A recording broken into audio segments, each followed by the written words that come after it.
I did an online course with Project Zero of Harvard University for 3 months, and that course is called Leading for Understanding.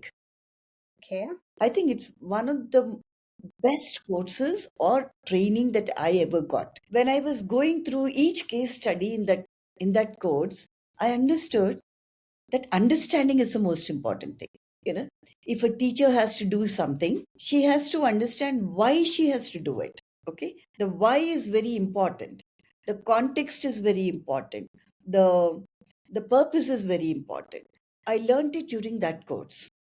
So anytime I communicate to anybody, I develop this culture consciously that lead for understanding.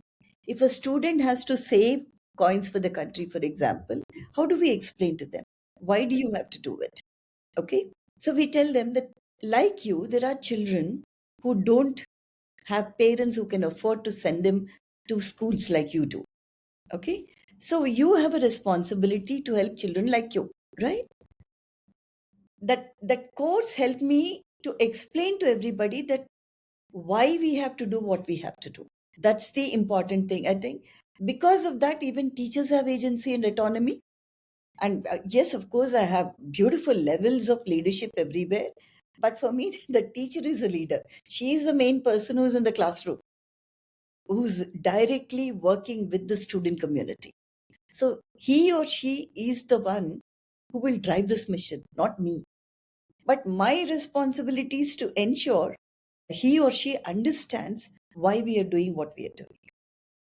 I think that's when you achieve something. And this loops back to what you said earlier about not focusing on the SOPs, but focusing on the whys. So, for a young leader who is expanding her roles, what are the assumptions that you would like them to leave? Sort of, what are things they should unlearn about their traditional journey so far?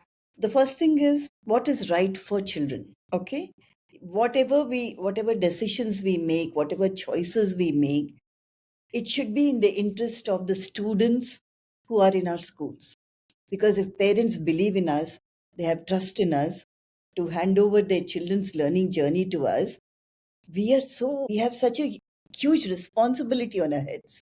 We can't just be acting on our whims and fancies or on our egos. We have to be acting with the idea that this decision that I'm taking, how is it going to help the student community? This choice that I'm making, this process that I'm building into the school. So, for a young leader who starts a leadership role in a school, I think most important thing is be a reflective leader. Reflect at all times on what decision and choice am I making? How is it going to benefit the student community? Am I doing the right thing for them? I think then they'll get the answer. Right. And if they have the why in place and move forward with conviction and take the teachers along, then I think it's a win-win situation. Yeah. And that why can be it's a very relative term, by the way. Context to context, school to school. Okay. Different school models are there in the country, in the private schools sector that I'm talking about. You have the low end, you have the middle end, you have the high end private schools. And each school has its own why they're running. Okay. So, most ideally, a person who's taking up leadership in a school should understand the why of that school. Because if your why and the school's why are conflicting, you'll never be able to operate. So before joining a school, you need to know what is the why of that school. What Right. is the mission of that school? How will I be able to contribute to that mission? What are my competences to contribute to that mission? And if I don't have, how will I build them? It's not a job. Being a leader in a school is not a job at all. It's as important and sacrosanct as being a doctor who every day serves patients, saves lives.